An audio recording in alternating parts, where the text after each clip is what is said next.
in the middle of I say, towards the bottom. So it's explaining greater depth. It's explaining, I just want to check something here.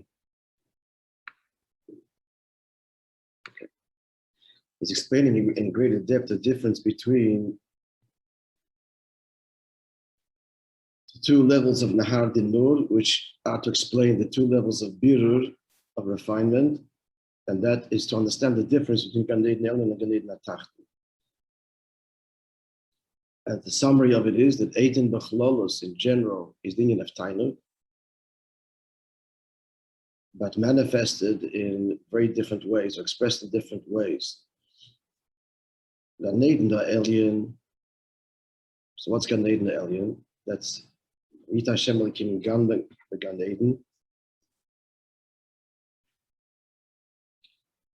So the Eden there is Moichens Dimoa, in which is invested, as we explained, Atik,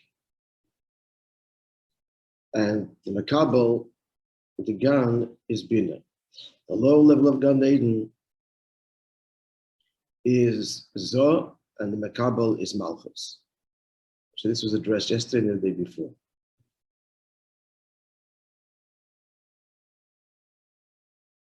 So we're up to, and explained that there's tiny in all of these levels, but not obviously to the same degree of intensity or expression.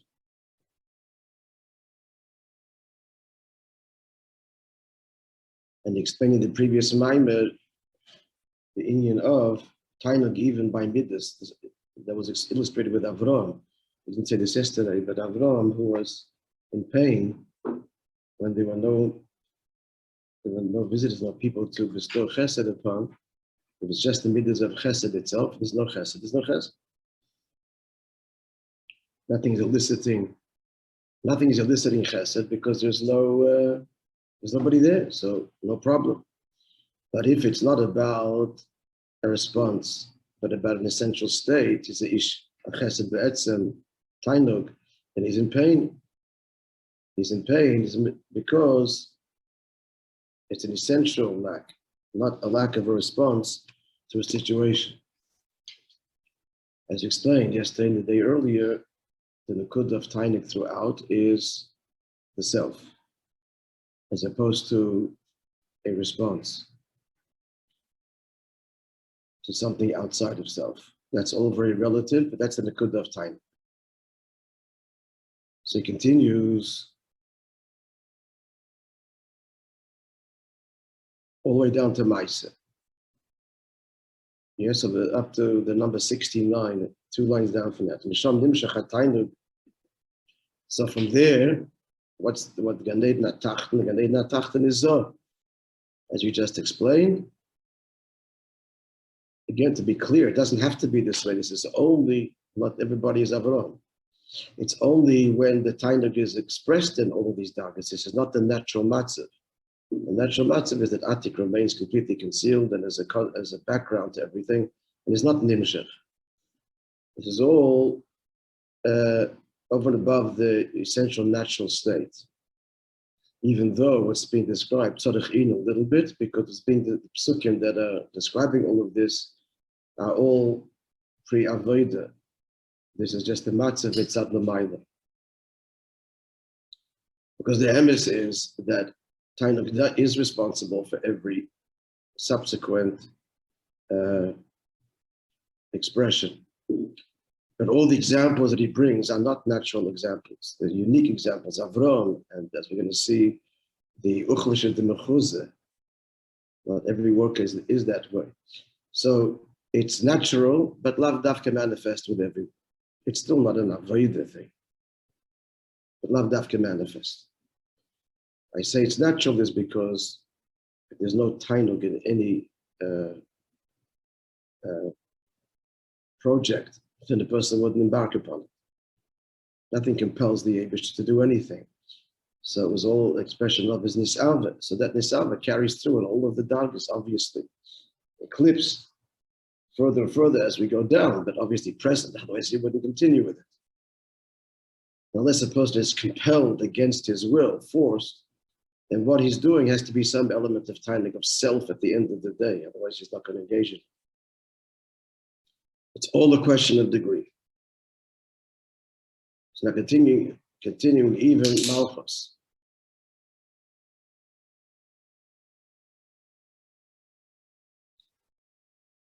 From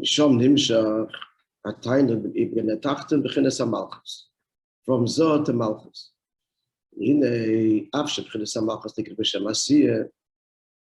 How can we ascribe Tainuk to Malchus, which is action?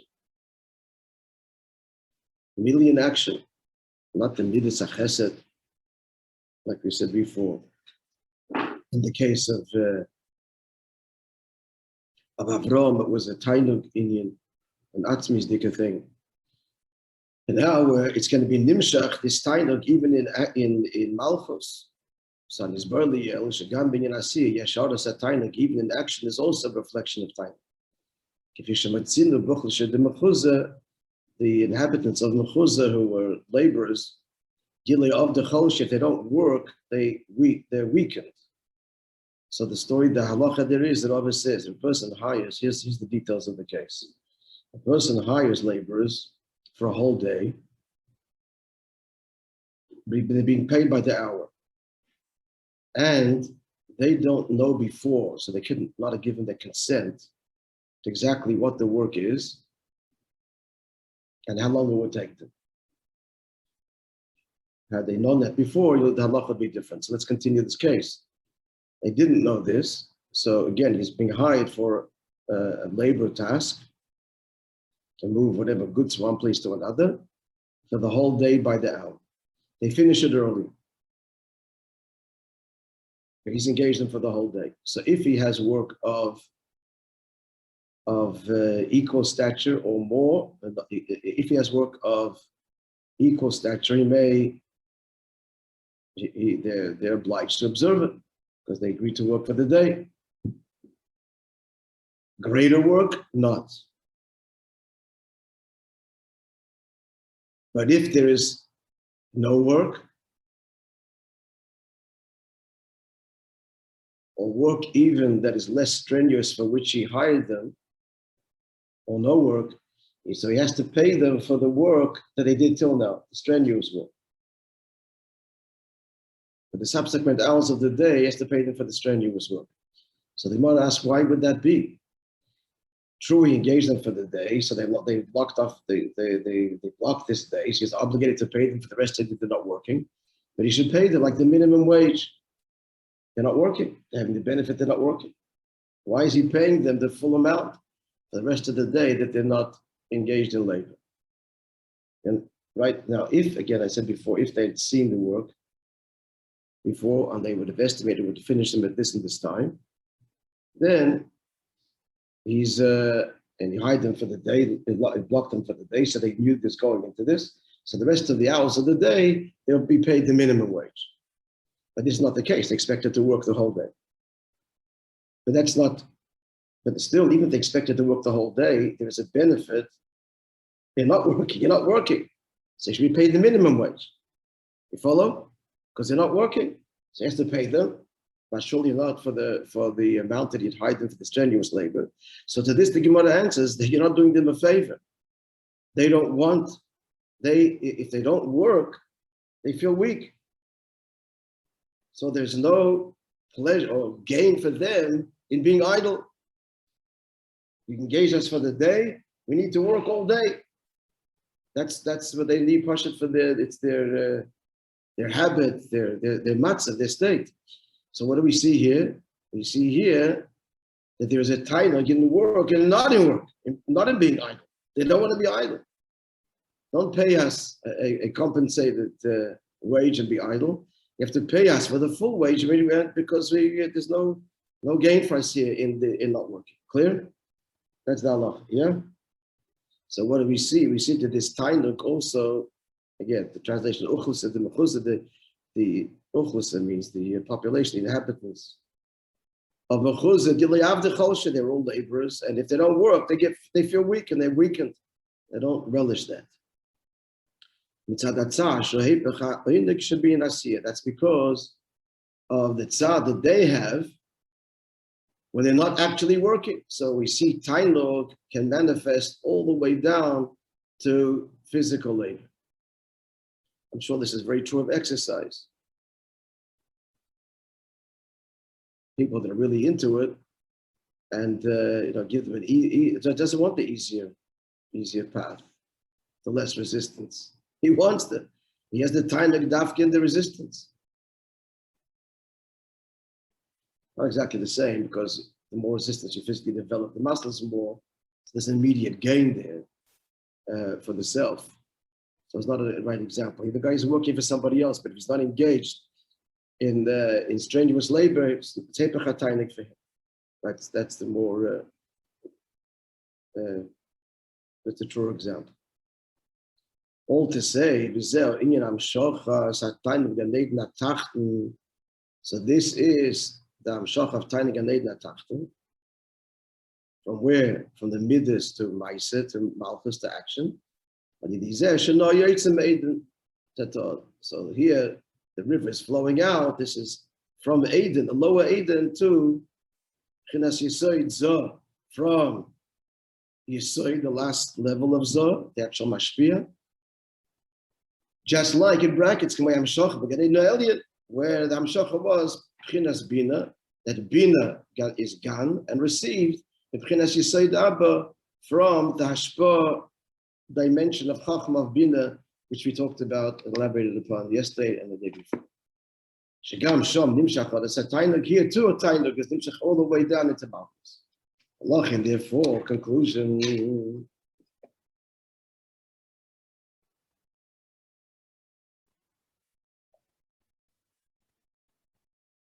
Megan Gandeid Natachten.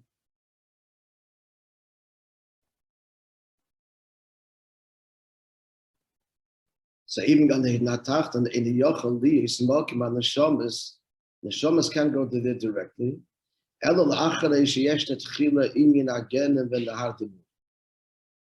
This is further detailed to explain why even to be in Gandeid Natachten, because since in Gandeid, in simple language, since in Gandeid Natachten is revealed the Sof Kol Sof, the tainug of the Eibishter,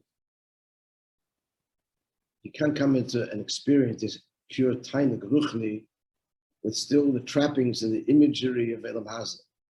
So first of all, there has to be Gehenna. So Gehenna, he says, is the outright Avedas has to be purged, obviously, from the Neshama. But then there's also the Hadinu, the river of fire, not only to get rid of the stains, that basically was done by Gehenna. Maybe there's a trace of the stain that Hadinu, the river of fire, has to remove, but that's not primarily what it is. It's to remove the whole state, the whole engagement. This is to remove the gases, that's just the corporeal, material attitude, perspective, experience, even on the most bedakas, the most refined level that happens to the neshama because it's fused with the body. Again, we're not machines. The physical body is alive. And so the neshama assumes that reality. Now you're coming into a world with the gishmak, the tainug, whatever level it is purely likus. So the whole, that intimate connection to Elam Hazeh needs to be burned away, and that's the Hadinu. This has nothing to do with Avedas, just coming into the body.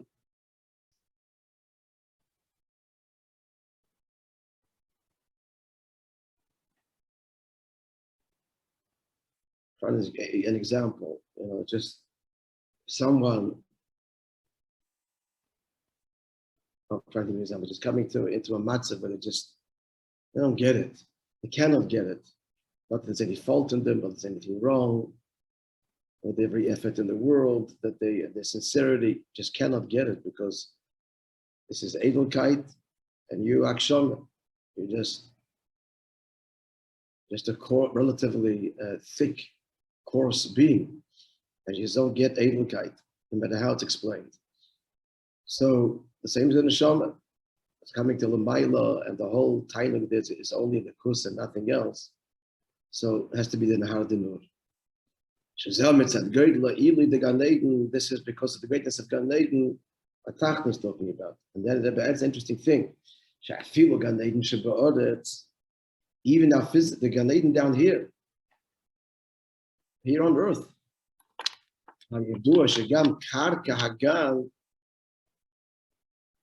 This is Yudua. Didn't look it up. It's a fascinating thing. That even the ground of Gan Eden, talking about in the outside of creation, it's earth, but it's the spiritual element of earth. Even Elam Hazar was a whole different state. Which is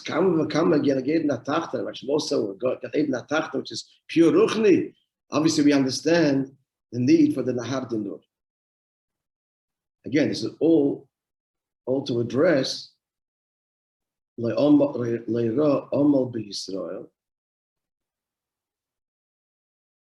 there's no avodah seberurim on Shabbos, and yet there is avodah seberurim. The karbonis, there's the Sudas Shabbos that we eat. And the answer there was it's a whole different kind of birur. That's a birur of like oichel from oichel within Kedusha itself. And now they're just going from Gan Eden Atach to Gan Eden Elyon. And that's in Kedusha itself, and that does happen on Shabbos. And this is all to explain this in greater detail by understanding Gan Eden Atach and Gan Eden Elyon and the relative levels of Tainug and the need for the Nahar Dinur on these different levels in order to ascend to the higher level. Again, the example in Torah of Rabbi Zera, who fasted literally 40, 100 fasts to forget Talmud Bavli in order to learn, to be able to learn Talmud Yerushalmi. That's a very clear analogy. Talmud Bavli is Kedusha, it's Torah. But Talmud Yerushalmi is a different language, it's a whole different experience. Talmud Bavli, you're groping in the dark, and Talmud Yerushalmi, it's the light is on. For example, the story that we told you many times of the young boy who couldn't be bested by any of his teachers. His father brought him to the Alter Rebbe. So to go from Talmud Bavli to Talmud Yerushalmi, we need the Nahar Dinur. To be explained further, Be'ez Hashem on Monday.